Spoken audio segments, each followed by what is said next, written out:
दोस्तों नमस्कार, आप देख रहे हैं पोल टॉक। मैं हूं संतोष पांडे। उत्तर प्रदेश की राजधानी लखनऊ में बैठा हूं इस समय, और आपको पता होगा कि इस समय उत्तर प्रदेश में चुनाव को लेकर के किस तरह से सरगर्मियां तेज हो रही हैं। अगर मैं ये कहना चाहूं कि यहां पर किसकी सरकार आएगी या किस दल को विजय मिलेगी, किसे हार मिलेगी, इस पर अभी कुछ कह पाना बहुत मुश्किल है। लेकिन इसी बीच में हमारे साथ जुड़ चुके हैं और जो यहाँ पर लोजपा के प्रदेश अध्यक्ष हैं और कांग्रेस में बड़े पदों पर रह चुके हैं, विधायक रहे हैं, मणिशंकर पांडे जी। इनसे हम जानना चाहेंगे कि लोजपा की क्या स्थिति है और चुनाव में जो इस बार बदलाव की बात हो रही है, क्या वाकई में कुछ हो पाएगा। मणिशंकर जी, आपका बहुत बहुत स्वागत है पोल टॉक पर। धन्यवाद। इस समय उत्तर प्रदेश में एक ब्राह्मण प्रबुद्ध वर्ग को लेकर के जिस तरह चर्चा हो रही है लगातार, और ये सभी कह रहे हैं कि प्रबुद्ध वर्ग सम्मेलन किया जाएगा, भाजपा भी कर रही है। पहले उस मुद्दे पर आने से पहले मैं जानना चाहूँगा कि लोजपा लोक जनशक्ति पार्टी का क्या रोड मैप है इस बार चुनाव में। देखिए, उत्तर प्रदेश में लोक जनशक्ति पार्टी आज से नहीं, आज के 20 बरस से जब हमारे संस्थापक स्वर्गीय रामविलास पासवान जी इसकी स्थापना किए थे, उसी समय से उत्तर प्रदेश में और बिहार में और देश के हर जिलों में, मतलब राज्यों में, इस पार्टी का गठन हुआ था। और तब से निरंतर ये पार्टी जो है कार्यरत है, काम कर रही है। एक समय था कि उत्तर प्रदेश में 17 विधायक हमारे चुन करके आते थे, लेकिन पिछले 2 चुनाव में स्वर्गीय रामविलास पासवान जी ने, जबकि एनडीए के घटक दल में रहने के नाते उन्होंने समर्थन दिया और हम चुनाव यहाँ नहीं लड़ पाए। लेकिन हम अब देखेंगे तो उत्तर प्रदेश के हर जनपद में हमारी इकाई है। हम 5 लाख के ऊपर अपनी नई सदस्यता अभियान पूरा किए हैं अभी, और हमारा ये प्रयास हो रहा है कि हम भी उत्तर प्रदेश के इस बार 2022 का जो चुनाव होने जा रहा है उसमें कहीं कहीं भागीदारी बनाएं, और उसकी तैयारी हमारी तेज़ी से हो रही है। अभी कल ही 2 दिन पहले हमारे प्रदेश की कार्यकारिणी की बैठक हुई थी, जिसमें हमारे सारे पदाधिकारी आए थे और आगे के चुनाव पर चर्चा हुई। ये पिछले कोरोना कार्यकाल में हम लोगों को काम करने में जरूर बहुत कठिनाइयाँ हुई, क्योंकि एक क्षेत्रीय दल होने के नाते, छोटा दल होने के नाते, जो सरकार में सत्ता में पार्टियां हैं उनके लिए तो सारी चीज़ें सहज हैं, लेकिन हम लोगों के लिए थोड़ा असहज हो जाती हैं कि प्रतिबंध लग जाता है, कानून कायदा बन जाते हैं, प्रोटोकॉल मेंटेन करना पड़ता है। तो इसलिए हम लोग जो है वो कम दिखाई दिए। लेकिन उत्तर प्रदेश के हर जनपद में मैं बता सकता हूं कि हमारी पार्टी का पूरा गठन है, संगठन है, लोग हैं, और लोग चुनाव लड़ने के लिए उत्सुक भी हैं। और हमारा राष्ट्रीय नेतृत्व भी ये चाहता है कि हम उत्तर प्रदेश में इस बार के चुनाव में भागीदार बनाएं। बिहार के विधानसभा चुनाव, झारखंड के विधानसभा चुनाव और दिल्ली के चुनाव में लोक जनशक्ति पार्टी ने काफ़ी उथल पुथल मचाया। सत्ता दलधारियों को नुकसान हुआ, उनको बेचैनी भी हुई, और बाद में जो परिणाम रहा विवाद का वो दिखा ही। लेकिन अब उत्तर प्रदेश में चूँकि अब आपका यहाँ भी बीजेपी सरकार में है, क्या आप बीजेपी के जो कैंडिडेट हैं उनके खिलाफ आप उतारेंगे, या कुछ और दूसरी प्लानिंग चल रही जिससे भाजपा, चूँकि बिहार झारखंड दोनों जगहों में भाजपा को नुकसान भी हुआ, तो क्या अब लग रहा है कि उस रणनीति पे काम करना है या कोई और रणनीति? देखिए, केंद्र में तो पहले हमारा 14 से तब गठबंधन था एनडीए का, लेकिन विधानसभाओं के चुनाव में बड़ी स्थिति अभी स्पष्ट कहीं नहीं हो पाई। बिहार में भी आपने देखा होगा कि हमारा गठबंधन नहीं हो पाया, झारखंड में भी हमारा गठबंधन नहीं हो पाया था, उत्तर प्रदेश में भी भारतीय जनता पार्टी के साथ मेरा गठबंधन रहेगा, उनके साहिबों के साथ रहेगा नहीं रहेगा, इस पर अभी हम कुछ नहीं कह सकते। हम अपने संगठन को इस समय मजबूत करने में लगे हुए हैं, और मेरा प्रयास है कि मैं पूरे प्रदेश में फिर दौड़ा कर करके अपनी पार्टी को संगठित कर करके एक ऐसी परिस्थिति में आवें, और फिर अभी दल को मजबूत करने का हमारा प्रयास है। और हम इसीलिए अपने राष्ट्रीय अध्यक्ष चिराग पासवान जी का दौरा भी उत्तर प्रदेश में लगाने जा रहे हैं अगले महीने से, वो भी जनपद में दौरा करेंगे। तो आगे आने वाली परिस्थिति में, अभी चुनाव के 5-6 महीना है, क्या परिस्थिति बनेगी, किस तरह का हमारा गठबंधन होगा, या हम अकेले ही चुनाव लड़ेंगे, जितनी सीटों पर हम तैयारी किए रहेंगे उतनी सीटों पर चुनाव लड़ेंगे। तो ये हमारी तैयारी चल रही है। अभी गठबंधन का स्वरूप या किसी तरह का उस पर अभी हम कोई फोकस नहीं कर रहे हैं, हम अपने संगठन को मजबूत करने में लगे हुए हैं। चिराग पासवान जी का कुछ दिन पहले गाजीपुर में दौरा रहा और अब आप फिर कह रहे हैं दौरा होगा।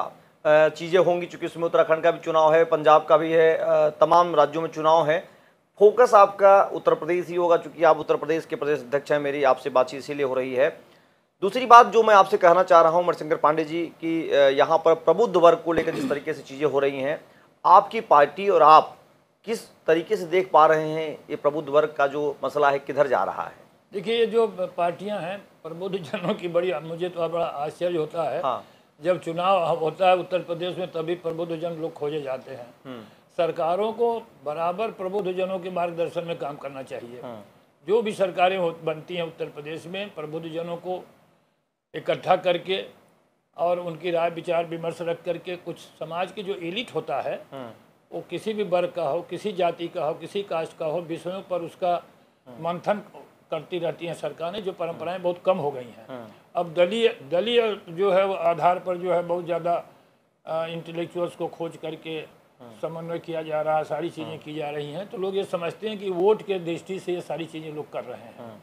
मात्र वोट की दृष्टि से नहीं बल्कि राज्य के विकास के लिए, राज्य की लोकतांत्रिक व्यवस्था के लिए, हमारी परंपराओं के लिए, हमारी मर्यादाओं के लिए, हमारे राज्य के किसानों के लिए, नौजवानों के लिए, बेरोजगारी पर, ये सब चीज़ों पर मंथन होना चाहिए जिसका कि एक संदेश पॉजिटिव जाना चाहिए।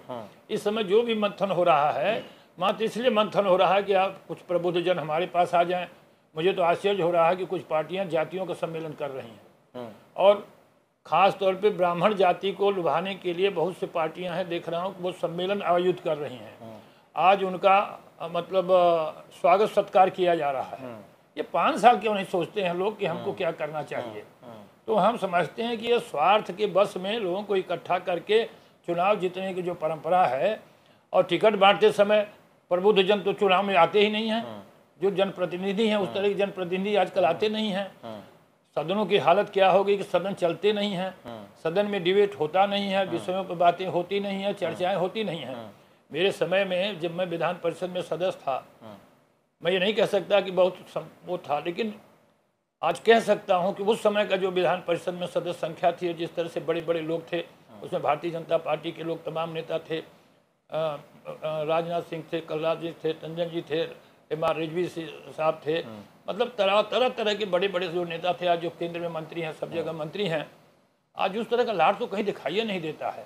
तो जो आज प्रबुद्ध जनों का मंथन हो रहा है वो मंथन उन लोगों के लिए होना चाहिए कि हम अच्छे जनप्रतिनिधि का पहले वो करें, साफ सुथरे चेहरे के लोगों को विधानसभाओं में ले आवें, पढ़े लिखे लोगों को ले आवें, हर वर्ग के लोगों को ले आवें, तब जा कर के हम समझते हैं कि उस मंथन का कोई अर्थ होता है। और नहीं तो ये फिर अपने स्वार्थ के, राजनीतिक दलों के स्वार्थ की पूर्ति के लिए अगर ये मंथन हो रहा है तो जनता इसको खूब समझ रही है कि आज मंथन हमारे बीच में खाली वोट देने की हो रहा है, लेकिन सदन तक पहुंचाने के लिए और प्रबुद्ध जनों के लिए कोई पूछ नहीं है। आप जातियों के नाम पर, दलों के छोटे छोटे दलों के नाम पर, क्षेत्रीयता के नाम पर, वोट बटोरने के नाम पर आप संख्या बल में पहुंच जाने की कोशिश तो जरूर करते हैं, सफल होकर सरकार बना लेते हैं। लेकिन ये जो प्रबुद्ध जन, जिसको प्रबुद्ध शब्द कह करके आज मंथन हो रहा है, वो प्रबुद्ध लोगों को वहाँ पहुँचाने के लिए अपना मन साफ कर लें अगर राजनीतिक दल, तो उत्तर प्रदेश की तस्वीर पूरी की पूरी बदल सकती है। रोचक बात यही है कि भारतीय जनता पार्टी, कांग्रेस, सपा, बसपा जितने बड़े दल हैं, किसी के प्रदेश अध्यक्ष यहाँ सवर्ण नहीं हैं, लेकिन सभी कर रहे हैं ब्राह्मणों की राजनीति, ब्राह्मण को खुश करने की राजनीति। और लोजपा, लोक जनशक्ति पार्टी के प्रदेश अध्यक्ष मणिशंकर पांडे जी, जो मैं कह सकता हूं कि अकेले होंगे जो इस समय यहाँ सवर्ण हैं और प्रदेश अध्यक्ष भी हैं, जबकि रामविलास पासवान की पार्टी के बारे में तमाम बातें आप जानते होंगे। मेरा सवाल यही था प्रबुद्ध वर्ग को लेकर के, लेकिन अब इनसे पूछते हैं कि अगर इनकी पार्टी गठबंधन में जाती है या अकेले चुनाव लड़ती है तो किसे सपोर्ट करेगी, किसके साथ सरकार में जाएगी, या सरकार में नहीं भी जाएगी तो विपक्ष में जो जाएगा किसके साथ क्या रहेगा, इस रणनीति पर भी इनसे चर्चा कर लेना बहुत ज़रूरी है। तो क्या लगता है अगर आपकी पार्टी चुनाव लड़ती है, चूँकि अभी आप बता रहे समय भले है, एक जो फ्यूचर प्लानिंग होती है सरकार को लेकर के, उसमें क्या रोल रहेगा आपका? संतोष जी, आपने बहुत बढ़िया बात कहा कि सवर्ण एक मैं अध्यक्ष हूँ। सारी पार्टियां, मैं नाम नहीं लेना चाहता हूं, लेकिन जो पार्टियां आज सवर्णों के और ख़ास तौर के ब्राह्मणों के सम्मेलन कर रही हैं, वो जब से गठित हुई हैं, क्षेत्रीय दलों की बात कह रहा हूं, मुझे मालूम नहीं कि कभी ब्राह्मण भी उनका पार्टी का अध्यक्ष रहा हो, लेकिन मेरे पार्टी के अध्यक्ष जो मतलब हमको जिसने बनाया, आज पासवान जी नहीं हैं। उत्तर प्रदेश देश का सबसे बड़ा राज्य है और माननीय रामविलास पासवान जी ने मुझे यहाँ का अध्यक्ष बनाया, तो आप सोचिए कि वो कितने बड़े नेता रहे होंगे। बिहार का भी जो अध्यक्ष बनाया है वो भी ब्राह्मण चेहरा है, उत्तराखंड का जो भी है वो भी ब्राह्मण चेहरा है। नेता दलित था और उसके अध्यक्ष सब ब्राह्मण हैं। तो वो जाति पाति से उठ करके स्वर्गीय रामविलास पासवान जी थे और कभी जातीयता के नाम पर उन्होंने कोई ध्यान नहीं दिया। और यही कारण है कि उन्होंने सवर्णों के आरक्षण के लिए लड़ाई लड़ करके इस सरकार से, प्रेजेंट सरकार से, मोदी जी के सरकार से 15% आरक्षण की जो मांग कर रहे थे, 10% आरक्षण दिलवाने का सबसे बड़ा उन्हीं को श्रेय था। तो इसलिए मैं ये कह सकता हूँ कि सवर्ण की और गैर सवर्ण की बात की लड़ाई तो बात की बात है, पार्टियों को अपना चेहरा साफ करना चाहिए और चुनाव के दौर में ये जातीयता का बिंदु उठा करके चुनाव में न जा करके उन मुद्दों को उठा करके चुनाव में जाना चाहिए जिससे कि जनता का हित हो। जहाँ तक मेरी पार्टी का सवाल आपने कहा, हम उत्तर प्रदेश में अपने संगठन को मजबूत करने का काम कर रहे हैं।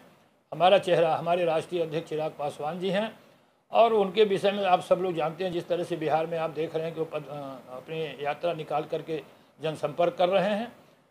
उत्तर प्रदेश में भी उसी तरह से वो दौरे में आना चाह रहे हैं। अगले महीने से सब जगह जाएंगे, हम उसकी तैयारी कर रहे हैं।